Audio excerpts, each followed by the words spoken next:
Bocah ini, kenapa kau masih ada di sini?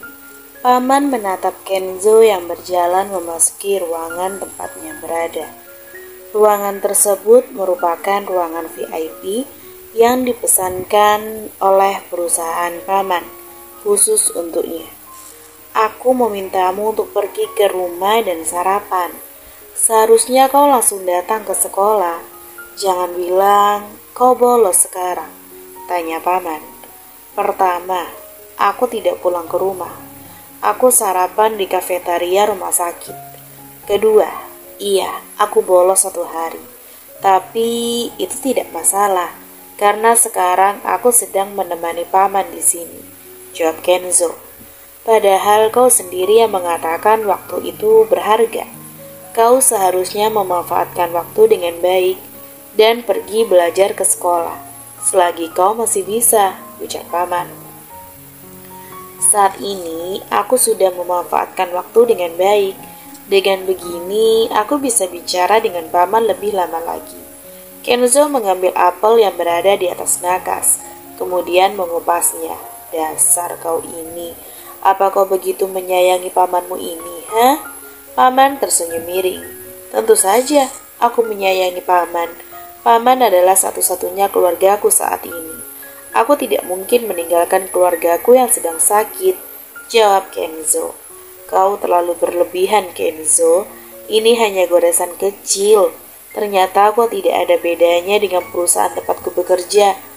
Mereka tahu kalau aku tidak terluka parah, tapi mereka tetap memesankan ruangan mahal ini untukku.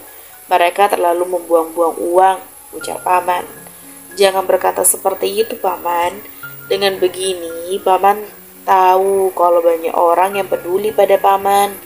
Lagi pula, kalau aku yang sakit, paman juga akan bereaksi yang sama.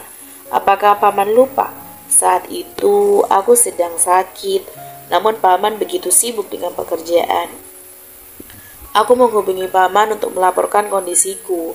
Paman malah mengambil cuti dadakan dan datang jauh-jauh dari tempat kerja paman untuk merawatku. Aku juga ingin melakukan hal yang sama kepada paman, ujar Kenzo. Baiklah, kau menang.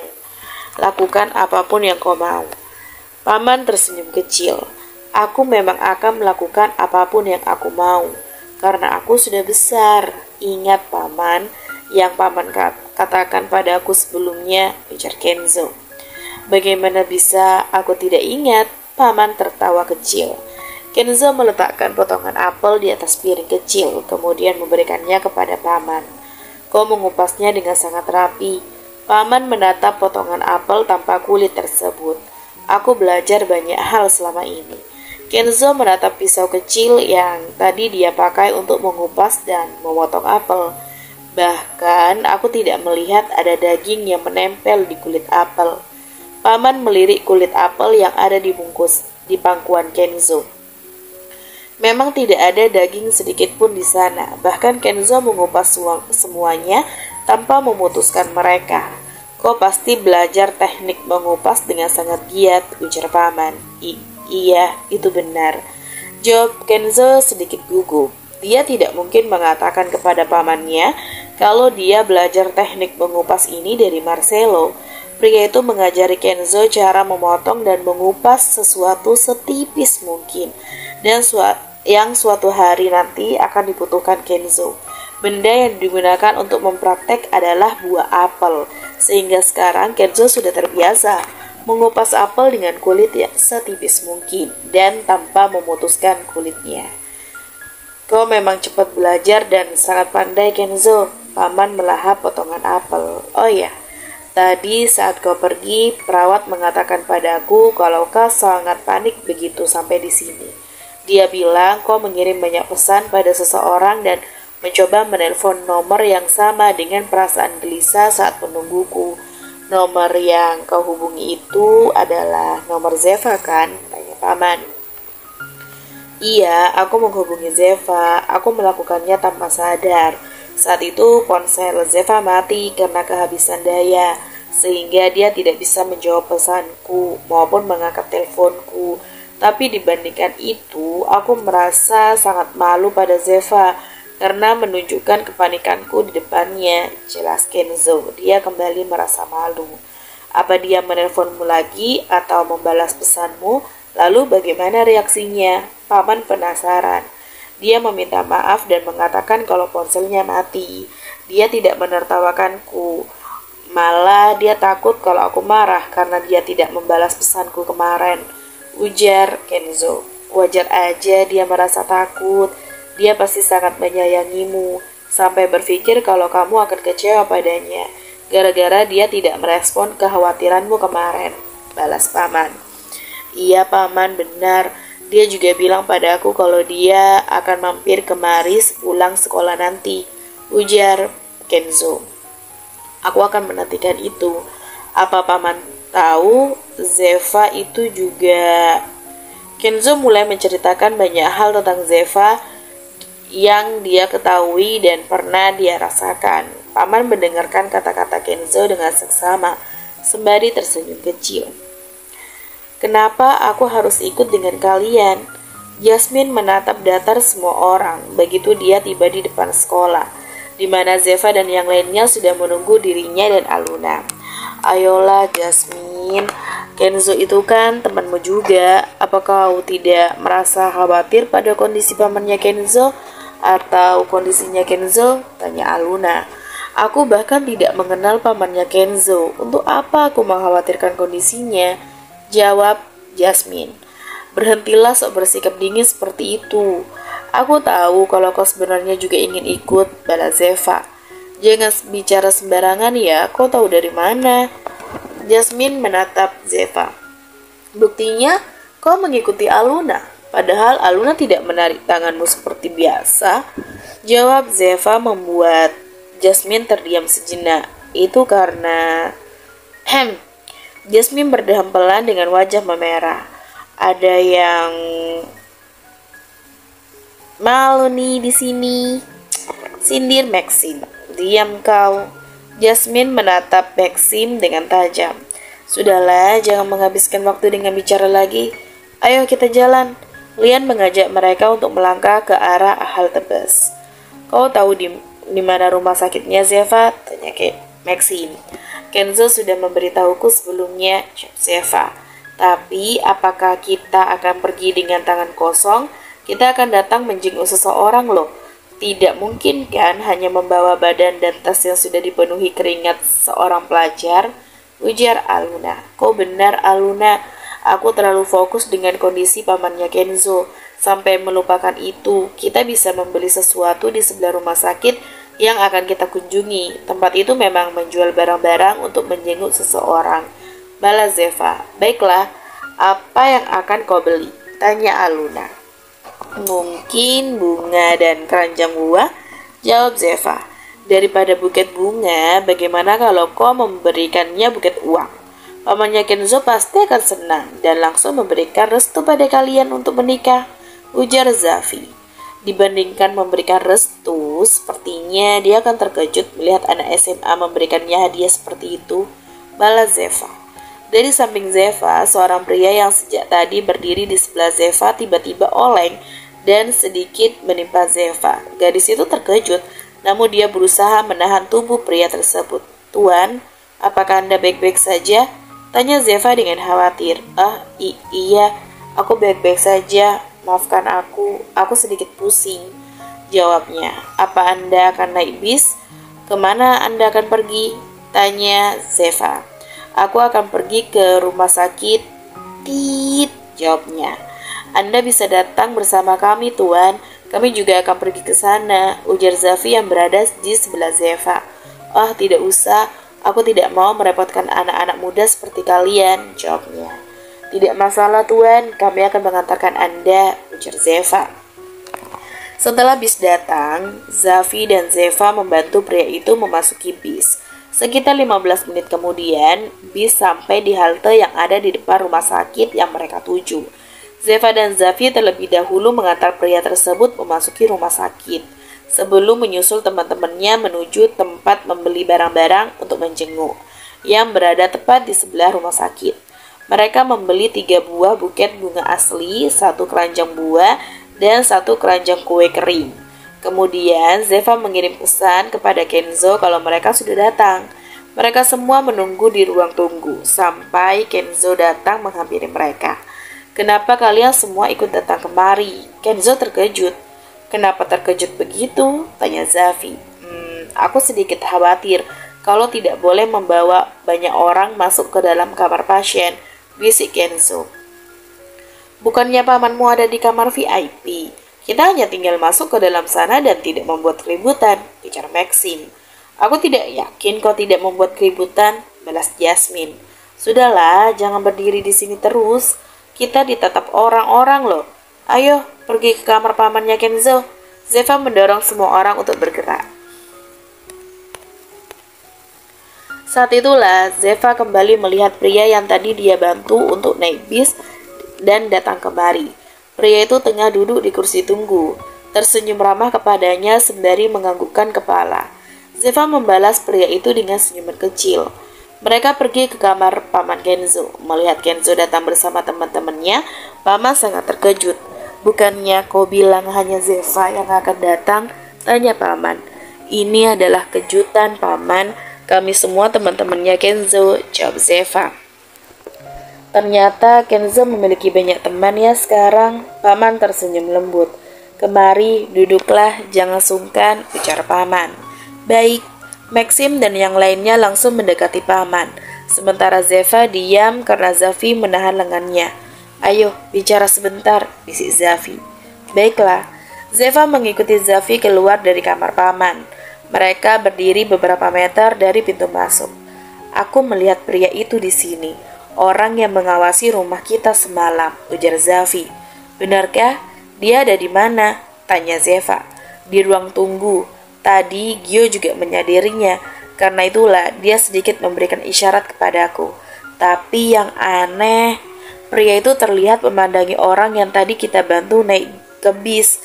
Dia menatap pria itu berkali-kali, seakan sengaja menyuruhku untuk melihat ke arah pria itu," ujar Zafi. "Tunggu, apa maksudmu itu?" tanya Zeva. "Stalker itu adalah orang yang berbahaya.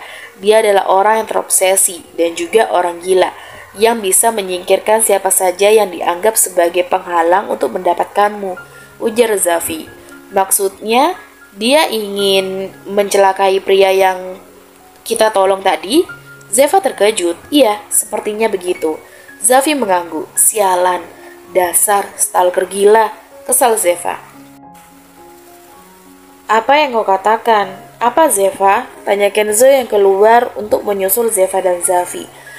Kau bilang stalker gila, apa kau diikuti seseorang?" tanya Kenzo. Kenzo itu... "Iya, Zeva diikuti seseorang. Dia adalah orang gila." Yang menjawab adalah Maxim. Saat itulah ekspresi Kenzo berubah.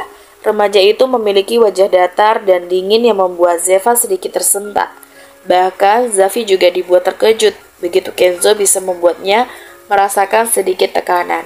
Sial, sejak kapan dia sekuat ini? Zafi mengepalkan kedua tangannya.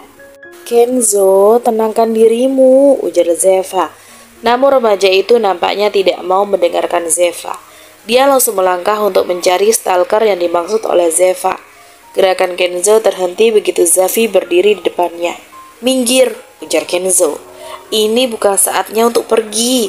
Zafi menekan bahu Kenzo dengan tangannya.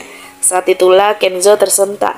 Dia bisa merasakan dengan jelas tekanan yang dikeluarkan oleh Zafi. Tubuh Kenzo sedikit bergetar. Dia hampir tidak bisa menahannya. "Diamlah dan dengarkan aku. Kita akan mencari orang itu nanti. Tapi sekarang sebaiknya kita menemui pamanmu dulu. Dia akan curiga jika kau pergi begitu saja.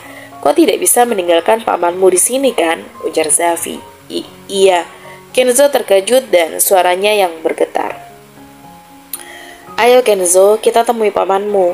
Zeva menarik lengan Kenzo untuk masuk ke dalam ruangan pamannya. Zafi masih berdiri diam di luar. Dia menatap telapak tangannya yang tadi dia gunakan untuk menyentuh bahu Kenzo. Zafi tersenyum kecil. Rupanya tanpa ia sadari dirinya telah bertambah kuat dan menjadi lebih kuat sekarang. Tadinya, Zafi sempat berpikir kalau Kenzo sudah jadi lebih kuat daripada dirinya. Namun, semua pikirannya tuh salah. Ya, itu benar. Meskipun dia monster, dia tidak akan bisa mengalahkan keturunan Aguero. Zafi memasuki ruangan Paman Kenzo. Di sana, semua orang tampak sedang mengerumuni pria tersebut. Baiklah, biarkan aku mengingatnya sekali lagi. Jadi, kau Maxim, Lian, Jasmine, dan yang berwajah datar itu adalah Gio. Benar kan? Tanya Paman. Benar sekali Paman, Anda sudah melakukannya dengan baik. Anda bisa mengingat nama kami hanya dengan satu kali pengulangan, puji Lian. Ini adalah salah satu teknik yang harus dimiliki orang sepertiku. Ingatan yang baik membuat pekerjaan kita menjadi lebih baik, ujar Paman. Kemudian, dia menoleh ke arah Zafi yang berjalan mendekat. Dia terdiam sejenak sebelum mengucap kedua matanya. Zeva, apa itu kau? Tanya Paman. Paman, aku di sini. Zeva menepuk bahu Paman dari samping. Paman sangat terkejut begitu melihat Zeva ada di sana. Lalu dia, kau, apa kau jadi dua? Paman sedikit kebingungan. Dia adik kembarku Paman, namanya Zafi, ujar Zeva. Oh, adik kembar. Pantas aja kalian sangat mirip. Paman tertawa kecil. Aku sempat kebingungan karena kalian benar-benar mirip. Dan pakaian yang kalian gunakan juga sama, ujar Paman. Itu karena kami memiliki banyak pakaian yang pasangan Paman, jawab Zeva. Setiap pergi ke sekolah, Zeva dan Zafi memang lebih sering memakai pakaian yang sama atau berpasangan. Tentu saja pakaian yang dipilihkan oleh para pasukan khusus Aguero, sang ahli fashion. Senang bertemu dengan Anda. Aku Zafi Marviello, saudaranya Zeva, ujar Zafi. Kau adalah laki-laki yang tampan. Mungkin karena kau mirip dengan Zeva, kau jadi sedikit cantik, ujar Paman. Kebanyakan orang berkata seperti itu, balas Zafi. Oh, tunggu sebentar. Aku harus mengingatnya sekali lagi. Jadi kau Zeva, Maxim, Lian, Jasmine, Gio, dan Zafi. Apa aku sudah benar? Tanya Paman. Benar Paman, jawab Maxim. Syukurlah aku bisa mengingat teman-teman Kenzo dengan baik. Ini mungkin terdengar jahat, tapi sampai sekarang aku masih sedikit tidak percaya kalau Kenzo memiliki banyak teman, ujar Paman.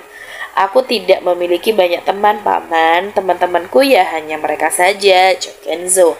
Lebih dari 2 saja itu sudah disebut banyak. Setidaknya ini lebih baik daripada kau hanya berteman dengan kucing jalanan, ujar Paman. Apa dulu Kenzo suka berteman dengan kucing jalanan? Tanya Maxim. Iya, dari dulu dia adalah anak yang sulit mencari teman. Karena sikapnya yang dingin, dia jadi susah bergaul dan kadang dijauhi orang-orang di kelasnya. Makanya dia lebih sering menghabiskan waktu bersama para hewan seperti kucing jalanan, jawab Paman. Dingin, benarkah? Semua orang menatap Kenzo yang sedang menyandarkan kepalanya dengan manja di bahu Zeva. Apa ada yang salah? Tanya Kenzo. Tidak ada yang salah sih, jawab Lian. Paman, apa yang Anda katakan memang benar. Saat pertama kali bertemu dengan Kenzo, dia adalah anak yang begitu dingin dan sangat menyebalkan. Dia seperti seseorang yang dengan harga diri yang tinggi yang sangat sulit didekati. Tapi setelah mengenalnya lebih baik, dia memiliki sisi malu-malu dan terlihat seperti anak anjing kecil yang sedang menggoyangkan ekornya, ujar Zeva. Aku setuju dengan Zeva. Kenzo memang terlihat seperti itu, balas Lian. Benarkah? Kenzo menjadi malu. Tidak usah malu Kenzo, itu imut kok. Zeva menepuk kepala Kenzo. Permisi, tolong jangan bucin depan orang tua, celetuk Yasmin. Hahaha, tidak apa-apa, biarkan aja. Aku tidak akan bisa melihat hal seperti ini begitu aku kembali bekerja nanti, ujar Paman. Apa Anda akan segera pergi bekerja? Bukannya Anda masih harus beristirahat di rumah sakit beberapa hari? Tanya Zeva. Itu tidak benar. Aku hanya terluka sedikit dan aku tidak bisa mengambil terlalu banyak hari libur. Bisa-bisa nanti libur tetapku malah diundur gara-gara ini. Aku akan keluar rumah sakit sore nanti atau malam nanti, ujar Paman. Paman seharusnya tidak memaksakan diri kalau paman masih sakit. Paman harus tetap di sini, ujar Kenzo. Apa aku terlihat masih sakit? Lihatlah otot-ototku ini. Mana ada orang sakit yang memiliki otot seperti ini? Paman dengan bangga menunjukkan otot-otot di balik pakaian rumah sakit yang dia pakai. Wah, ternyata paman memiliki tubuh yang bagus ya, celetuk Aluna. Tentu saja, aku ini rajin olahraga juga. Apalagi pekerjaanku membuatku harus terus bergerak naik turun tangga atau turun langsung ke lapangan, jawab paman. Pria itu melirik Kenzo yang sekarang terlihat murung. Apa kau memikirkan sesuatu yang tidak jelas lagi? Tanya paman. Ini bukan sesuatu yang tidak jelas, paman. Aku hanya sedikit kesal karena tidak bisa menghabiskan lebih banyak waktu dengan paman, jawab Kenzo. Ayolah, jangan ngambek seperti anak kecil. Aku akan mengumpulkan hari liburku untukmu. Ini akan membutuhkan waktu cukup lama, tapi kita bisa menghabiskan waktu bersama. Setidaknya 1 minggu suatu hari nanti, ujar paman. Namun, ia tidak bisa membuat suasana hati Kenzo membaik. Bagaimana jika kau pergi ke kafetaria atau ke toko roti sebentar? Aku ingin makan roti tawar dengan sedikit susu kental manis, ujar paman. Baiklah, aku akan pergi. Kenzo berdiri. Biar aku ikut denganmu, ujar Zeva. Baiklah, Kenzo dan Zeva keluar dari ruangan paman, meninggalkan pria itu bersama dengan yang lainnya di sana. Anda sengaja menyuruh Kenzo untuk keluar, benar kan? Tanya Gio. Iya, aku sengaja melakukannya karena aku tidak akan bisa menghiburnya. Aku tahu Zeva akan pergi bersama Kenzo, dan aku yakin Zeva bisa menghibur Kenzo, jawab paman. Kenzo benar-benar menyayangi Anda, paman, ujar Aluna. Aku tahu, aku sudah merasakan kasih sayangnya dari dulu. Anak itu selalu terang-terangan menunjukkan ekspresinya di depan orang yang sudah akrab dengannya. Dia pasti melakukan itu di depan kalian juga kan? Tanya paman. Iya, dia memang menunjukkan apa yang dia rasakan terang-terangan. Sejujurnya itu cukup lucu, walau kadang agak menjengkelkan, jawab Maxim yang membuatnya langsung mendapatkan senggolan lengan dari Jasmine. Ups, maksudku... Maxim menyadari kesalahannya. Tidak apa-apa, aku senang karena ternyata kalian adalah anak-anak yang baik, ujar paman. Anak-anak yang baik? Entah kenapa mereka merasa sedikit tersinggung dengan kalimat tersebut. Itu karena mereka bukanlah anak-anak yang baik. Namun, wajar saja pamannya Kenzo berkata seperti itu. Dia pasti tidak tahu identitas mereka yang sebenarnya. Aku harap kalian bisa selalu berteman dengan Kenzo dan menemaninya.